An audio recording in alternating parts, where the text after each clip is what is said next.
Hi and welcome to my channel. In this video, I answer the question, is red meat the ultimate superfood? Are you scared of red meat? Have you heard the ill-founded claims that red meat increases your risk of cancer? I don't blame you. Large organizations as big as the World Health Organization have demonized red meat based on very poorly constructed studies that are epidemiological in nature, and that is a kind of study that looks at associations and not at cause and effect.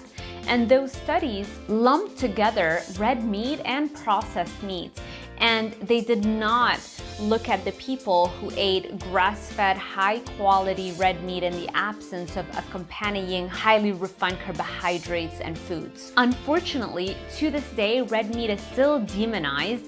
It is this one food source that has allowed us to survive and evolve for 2 million years. It is the most complete food source, but yet now, because of those very poorly constructed studies, we have those blanket statements that are scaring people away from eating red meat. Okay, so what are the benefits of eating red meat? Apart from the obvious of being a high-quality, complete source of protein that you can consume without paying the price of accompanying carbohydrates, as is the case with soy protein or quinoa, red meat has a lot of powerful ingredients that are almost exclusively found in animal foods. And those are carnitine, creatine, taurine, carnosine, vitamin B12, and vitamin K2. Okay, let's start with carnitine. Carnitine is that molecule that is responsible for helping fat enter the mitochondria, which is the power plant of the cell where it would be burned for energy. So the more carnitine you have, the more easily you can convert the fat into usable energy and the more energy you will have. Another benefit from consuming red meat and getting the carnitine from red meat is that you spare your vitamin C stores. You see, vitamin C is utilized to create carnitine. But if you're getting enough carnitine from the diet, then there's less stress on your body to create its own carnitine, and in doing so, use up its stores of vitamin C, which is a powerful antioxidant and it functions in your immune system. So by sparing vitamin C levels, you can enjoy more optimal levels of vitamin C and better protection for your immune system. The second molecule that is found in red meat, and that is one that I'm particularly excited about, is carnosine.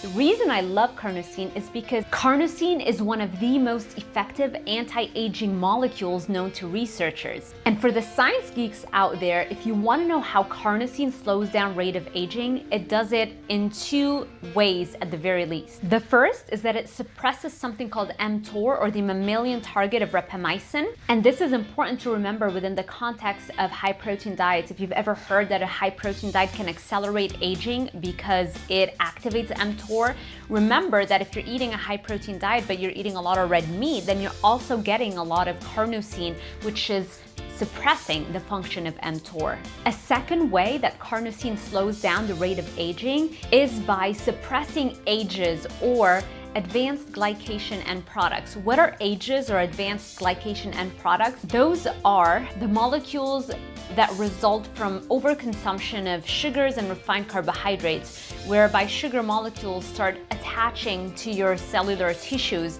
and increase damage and speed up the rate of aging. It is AGEs that are responsible for wrinkle formation, for example. Creatine is another great molecule that you can get from red meat. Creatine is a fast-acting energy source that is used by metabolically active tissues like your muscles and your brain. I am particularly interested in how creatine can boost mental functioning and focus and improve mental health. Taurine is another great molecule that you can find in red meat. Taurine is a powerful anti-inflammatory agent, and that's important because it seems that most chronic conditions that we're suffering from have inflammation as their root cause. So anything that slows down or decreases inflammation is something that we need to pay particular attention to.